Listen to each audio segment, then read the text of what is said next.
It is now time for the Robesonian Sports Report with Chris Styles on 97.1 FM, 1340 AM, WAGR in Lumberton, covering sports for Robeson County. Now here's your host, Chris Styles.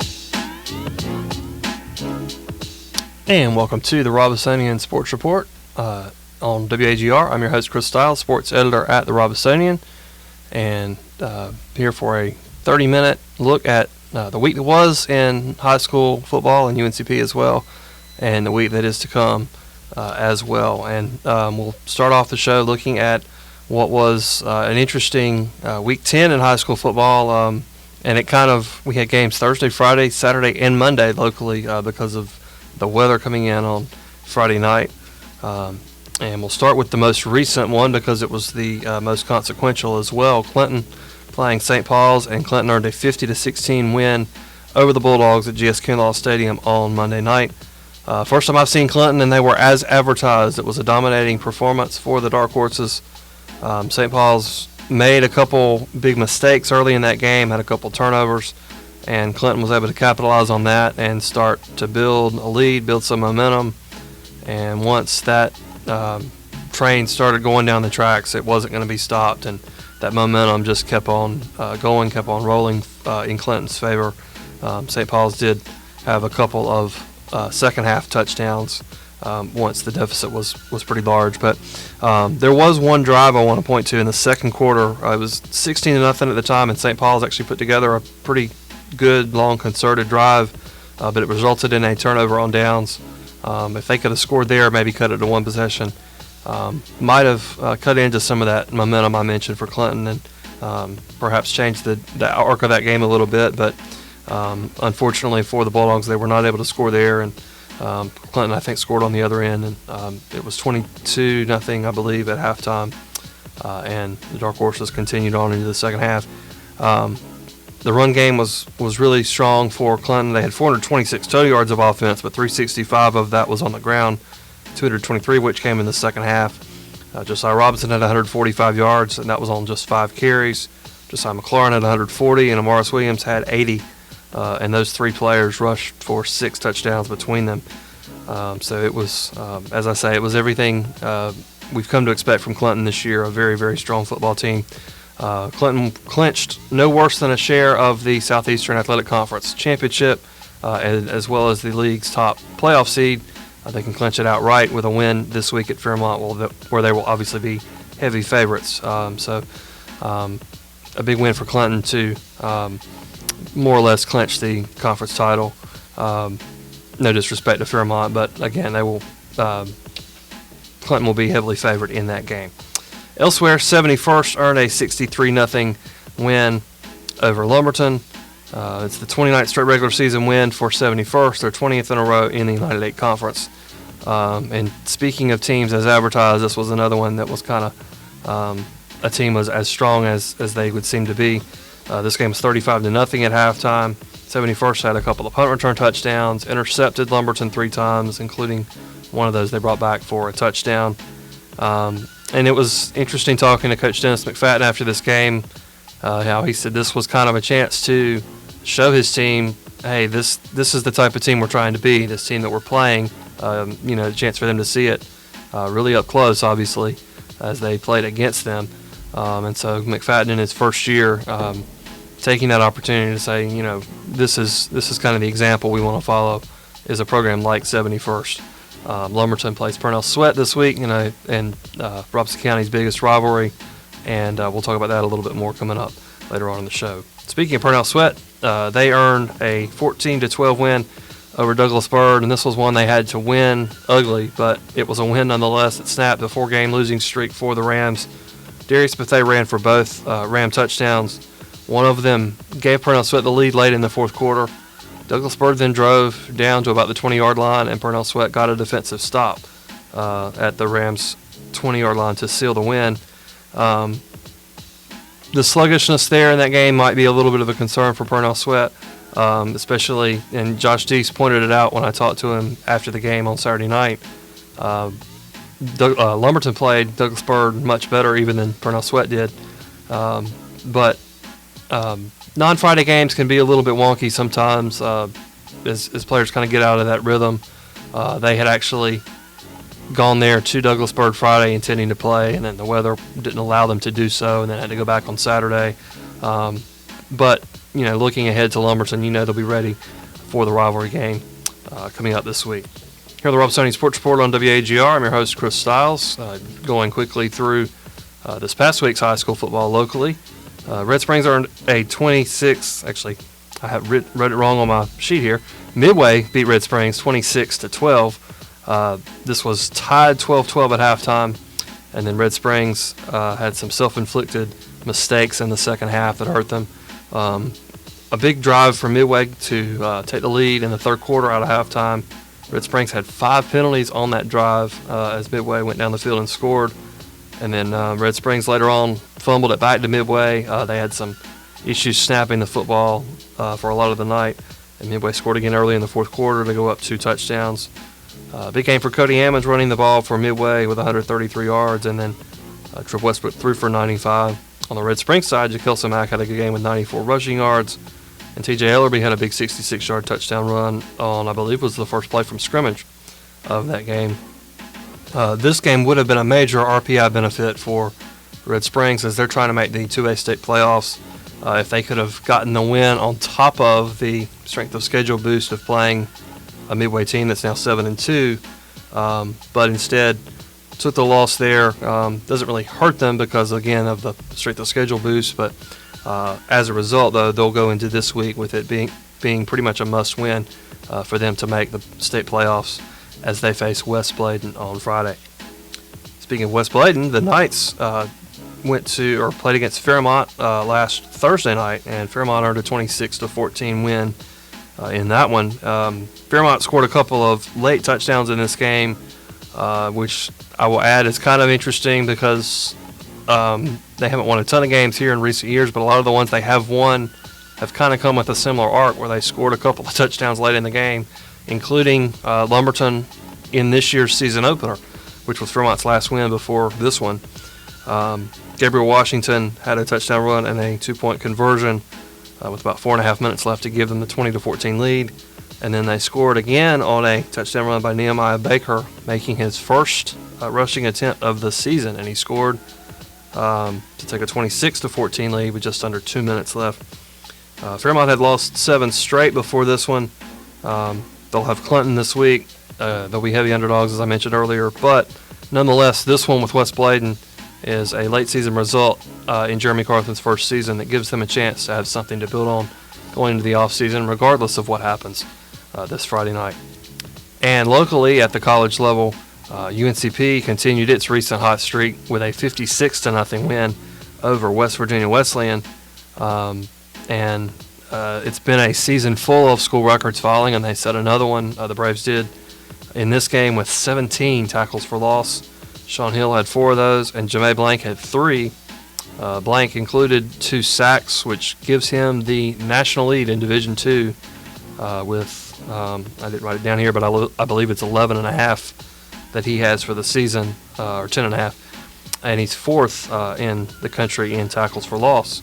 It was a dominant performance from start to finish for the Braves, and they kind of asserted that progressively throughout the game. It was 14-0 through about a quarter and a half, and then they kind of slowly took off even more and spread that lead out quite a bit more, obviously. Colin Johnson was 19 for 28 throwing the ball for 281 yards, 3 touchdowns, and ran for 85 yards, and he was named Mountain East Conference Offensive Player of the Week. A couple good receiving performances as well from Malik Tobias with 63 yards and a touchdown, and Trey Dixon 81 yards and a touchdown. West Virginia Wesleyan did suffer its 10th straight loss in this one. Braves playing Glenville State this week on homecoming at Grace P. Johnson Stadium, and we'll talk about that a little bit more coming up. And you can read about all these games on Robesonian.com and in the print edition of the Robesonian. As always, your home for all things local sports here in Robeson County. We're just getting started on the Robesonian Sports Report. Coming up, we'll talk to Purnell Swett head football coach Josh Deese ahead of this week's rivalry game against Lumberton. You're listening to the Robesonian Sports Report here on WAGR. And back on the Robesonian Sports Report here on WAGR, and we're joined over the phone by Purnell Swett head football coach Josh Deese. How's it going, Coach?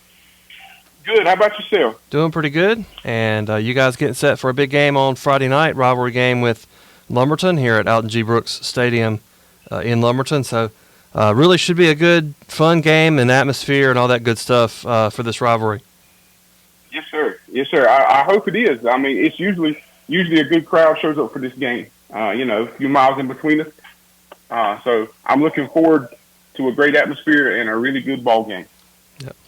And first time in several years, it's been since 2017, that this game's really had any outside implications. Of course, there's always bragging rights on the line, but you guys are right there trying to get in the playoffs, projected in the field right now, but needing a win to solidify that most likely. So, how much does that kind of add juice to the game on Friday night?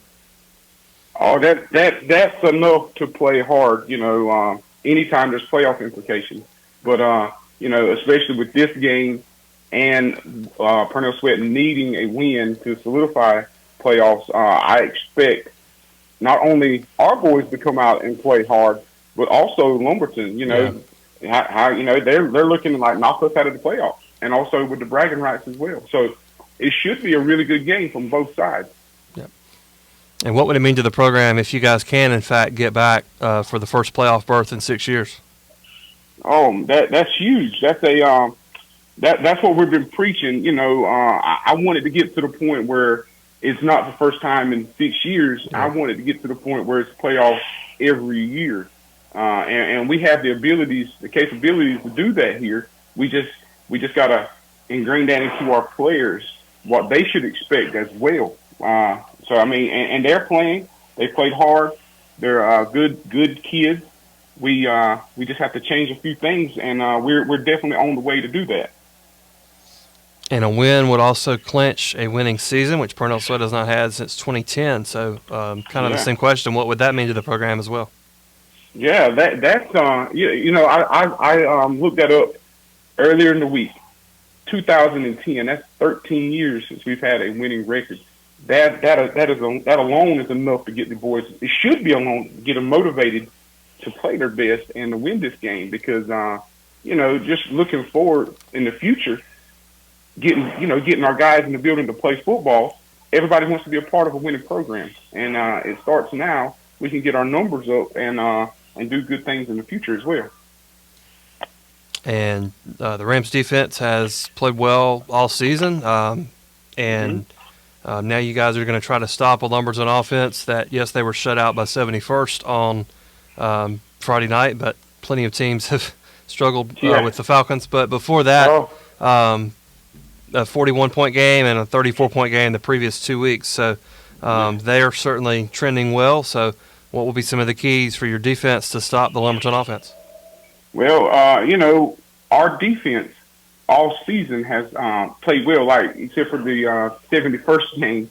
But our defense has played extremely well, even in the Southview and the Cape Fear games, where the score didn't indicate it. But our offense kind of stalled out, and we turned the ball over, in the opposing players' team's territory, so giving them a short field. So we can't blame that on our defense. But we definitely have to come ready to play. They have a running back. This is his third year playing varsity, and he's very experienced and he's fast. So we have to contain him. We have to contain him in order to get this win. Yeah, Jacob. Go ahead. Go ahead. No, you do. I was going to say Jacoby Pevia, the running back that you're mentioning there. And you guys have struggled at times offensively the last 5 weeks or so. But how does that unit match up with the Lumberton defense this week? Well, Lumberton's defense, they're going to lock our receivers man, and they are bringing 6 people every play. And, our offense will come around. I can't make any excuses, but we've lost 2 starting running backs and since the beginning of the season, and that's hard for any program at any level to come back from. But Darius has been doing extremely well for us on the offense. And at the beginning of the season, he was mainly going to be a two-way player. We were going to play him at Mike linebacker or wheel linebacker, and he's just had to focus on offense this season because of our injuries. But he is a load to bring down, and if he gets a crease, 10, 15 yards is easy, going to be easier for him. Here on the Robesonian Sports Report on WAGR, I'm your host, Chris Stiles, and we're joined by Purnell Swett head football coach Josh Deese ahead of this week's game with Lumberton. And, Coach, it's your first time in the rivalry as a head coach, but you've certainly been involved in it as a player, as an assistant coach. You're kind of a Purnell Swett lifer, if you will. So how different is it, though, going into this as a head coach? The first game of the season, I didn't think it was going to be any different because, I've just been here for so long. I've been on those sidelines for 18 years coaching and 4 years playing. But the emotions after that first game, it was real. It was very different. And, and going into this game, I always looked forward to, when I was playing, I always looked forward to playing Lumberton and coaching against them as well. So I can imagine that's going to be the same. Our emotions are going to be high. We have to keep those emotions in check, but I'm looking forward to it. Yep. I've been around for a few years now and think of, with Purnell Swett Lumberton memories at Marcus Lowry last year comes to mind, having a big fourth quarter and you guys win. Nick Ramirez field goal in overtime to win. Long Gary Manor run a couple years ago, the last one at Lumberton. But going even further back through your experience in it as a coach, as a player, what are kind of some of those big memories in this series? Well, I'm going to tell you, when Nick Ramirez, our kicker a few years back, when he kicked the game-winning field goal, I can't remember if that was at home or at Lumberton. That was a big time, that will always stick in my head. Nick was such a good kid, and for him to step up for us and do that, that memory sticks in my head as a coach. But now, I'm going to tell you now, my senior year, when we played Lumberton at Lumberton, we were down almost 30 points, and at half, we were down it was 27 points at half, and we came back and won the game 49-48. And then they had a chance to win it at the end of the game, and I think it was Marvin Smith, our defensive lineman, sacked their quarterback around the 20-yard line, and our sideline exploded. So when I played, you had to be top 2 in the conference to get in the playoffs, and we kind of needed to win, and I think Pine Forest needed to lose. We won, Pine Forest won, so we ended up third and didn't make the playoffs, but still we were still fighting for a playoff spot, and that's the intensity that I want back here at Purnell Swett. Yeah. And you guys are 5-4. St. Paul's is also 5-4, matching the best records in the county. But you guys and their routes to that record have been entirely different. What's the roller coaster kind of been like for you guys, winning 4 and then losing 4 and then winning again last week? Man, I tell you, it's all great when you're winning. It was great. 4-0 start. Everything's wonderful.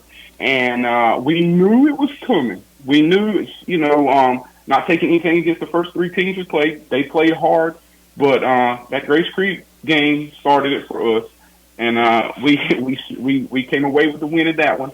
And then the next week, I can't say the wheels fell off, but we didn't move the ball like we were accustomed to doing. Our defense still plays good, but it's just going from such a high to a low for 4 straight games. It kind of plays tricks on our guys' heads. We have to be more mentally strong than we are. But they've held in. They've bent. We didn't break. We're still right now. We're as healthy as we have been probably since Grace Creek. We've had a couple boys get little nicks and little injuries, but they're all coming back. We're finally getting JC back. He hyperextended his knee. So we're more healthy now, so I'm expecting a complete game this week. And coming to the end of your first season as a head coach, how has that kind of lived up to the expectations, or how has kind of what you were expecting met with reality, and maybe also what surprises have there been? Well, just looking back, I'll just take the last 4 or 5 years. We're at 5 wins right now. So expectations was just one up the season from the previous year. We've done that and more. So I'm pleased with that, but I'm not satisfied. The boys are not satisfied. Our coaches are not satisfied. We don't want to just make the playoffs this year. We want to win a few games in the playoffs this year. That's like we've been preaching playoffs since March. Now we want to make the playoffs, and let's see if we can go to the second and third round. Like, how great would it be to practice football on Thanksgiving? I've only done that one time since I've been coaching here, and I want to do that. I want early morning practice, and we go home and eat Thanksgiving dinner after. That's what I want from a mainstay here. Yep. Purnell Swett head coach Josh Deese, thanks for joining us here on the Robesonian Sports Report. And we'll be right back.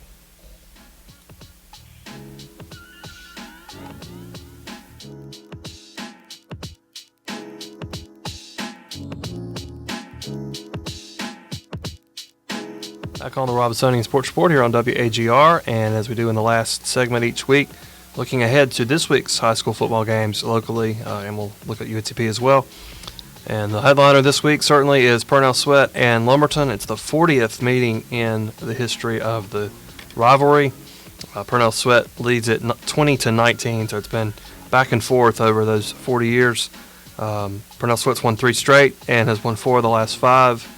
And is 13-9 in the series since 2000, but Lumberton has won 6 of the last 10. It's the first time since 2017, as we talked with Coach Deese about earlier, first time since 2017 that the game has had any playoff implications or outside implications beyond just the local bragging rights. Purnell Swett sits 26th in the state's RPI ranking. They're currently a projected 27 seed, projected by High School OT. They do have a potential issue with Jack Britt in that Jack Britt's going to finish ahead of Purnell in the conference standings. And so if Jack Britt doesn't make the playoffs themselves, Purnell can't get in over top of them, known as the leapfrogging rule. Currently, though, Jack Britt is projected as a 29 seed. So as of right now, that would resolve itself, and the Rams would be just fine. Jack Britt is at Southview this week. I don't think that would, even with a loss, would hurt them to the degree that it would take to knock Jack Britt out of the field. But we'll have to see. But meanwhile, Purnell Swett, all it can do is win the game Friday and see what happens. And if they win the game Friday, that should be enough to get them in. It would be their first playoff berth, as I mentioned, since 2017. And the Rams also, independent of that, trying to clinch their first winning season since 2010. It's been a while for the Rams. And first game in the rivalry for both head coaches, but it kind of comes from a very different angle. Dennis McFadden is brand new to Lumberton Purnell Swett. His background has been at Clinton and elsewhere, and he is in his first year as the Lumberton head coach. So he's going to experience it for the first time in any capacity Friday night on the sideline. Josh Deese, meanwhile, as we mentioned earlier, has been around Purnell Swett all his life, essentially, even as he's now the head coach for the first year. So he's very used to this series, and even as he's going into it as a head coach for the first time. Lumberton's had some offensive success of late, shut out by 71st, but before that, a couple of very good offensive games for them, and kind of came almost from out of nowhere, but they've been playing some of their best football in recent years here the last 3 weeks or so. And Coach Deese pointed out Lumberton played Douglas Byrd better, frankly, than Purnell Swett did last week. And so that's kind of a point for concern for the Rams. But and Purnell Swett snapped a 4-game losing streak with that win against Douglas Byrd. But the Rams will be up for this one between what's on the line for them and then just the series itself will bring out the best in everyone, and it always seems to produce, at least here recently, a good game. I mentioned Purnell Swett's won 4 out of 5 For the last 5 games have also been a 1-possession game, and the other one was, I think, a 13-point game. So it always seems to be a close game between these two teams when they meet on the gridiron. St. Paul's is at Midway on Friday night, and assuming for a second that Clinton takes care of business and beats Fairmont as a heavy favorite, this game, St. Paul's and Midway, is for second place in the Southeastern Conference. Should Clinton be upset, then the winner of St. Paul's and Midway would slide into a share of the conference title. But even with second place, that will have an automatic playoff bid for whichever team wins this game. They're both 3-1 in the conference entering the contest. But both should be comfortably in the playoffs anyway based on where they're at in the RPI rankings. So the loser here will almost certainly get an at-large bid. St. Paul's right now is projected as a 22 seed by high school OT. So there's some breathing room there to even fall back with a loss. And I don't even know that they would fall back with a loss because the strength of schedule component of RPI would be helped by playing a team that is entering the game at 7-2. So Midway lost 58-0 to Clinton 2 weeks ago. St. Paul's lost 50-16 to the Dark Horses on Monday. That's the most recent loss, the only conference loss for both of these squads. Very dynamic offense for Midway, and a very strong defense for St. Paul's, Monday night notwithstanding. And so that'll be an interesting matchup to see that strength versus strength.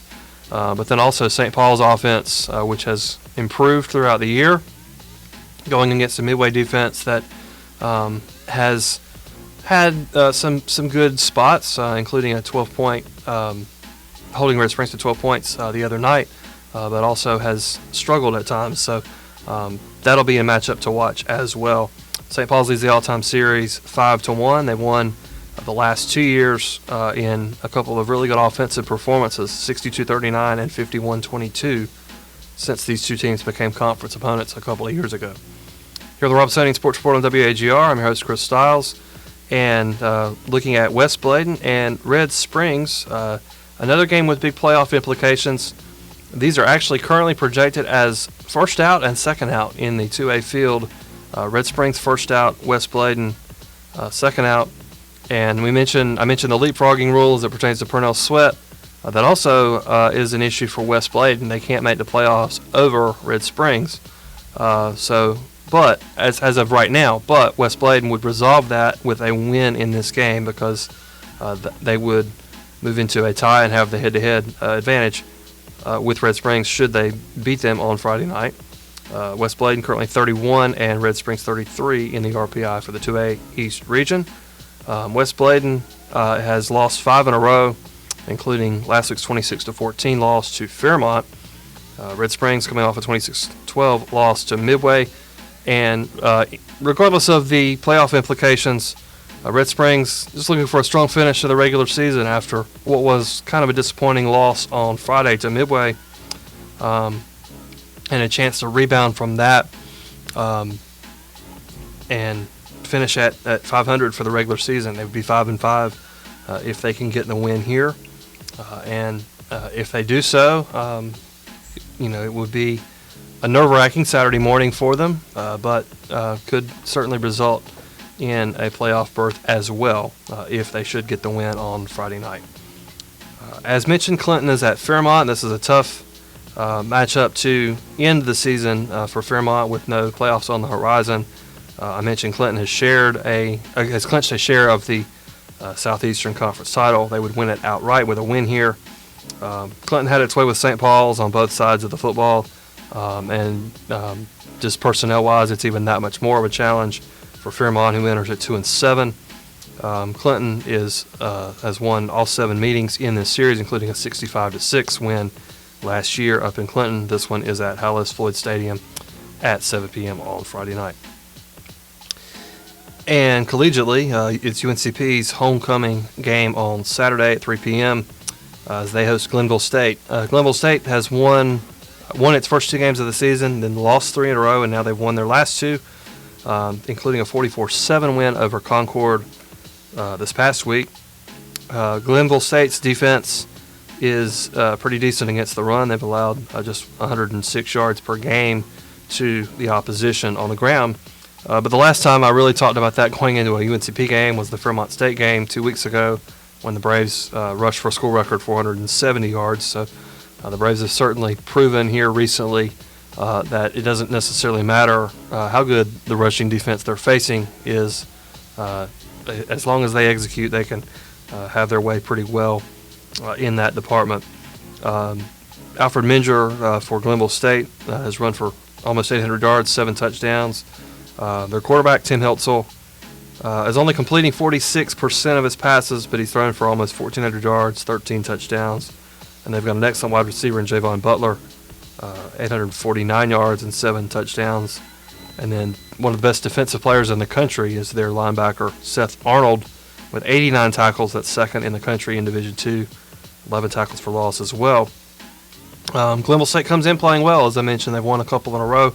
But so are the Braves, certainly, having outscored the opposition the last 2 weeks, 105-7. That jumps off the page, but that's the number there.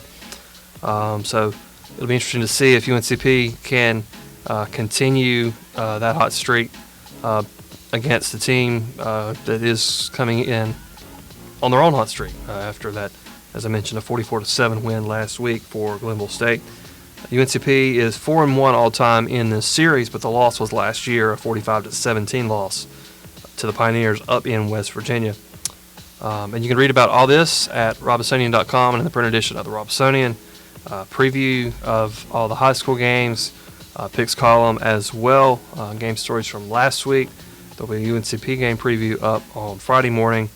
And then other fall sports are still going on as well. We've had state tournament tennis action this week. The United 8 soccer tournament is going on. And Thursday evening we'll have Moonlight Madness, the basketball kickoff event at UNCP. That's always a fun part of homecoming week as well for the Braves.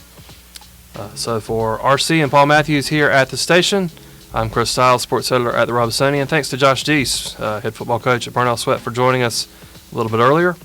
And thank you for joining us as well here on the Robesonian Sports Report.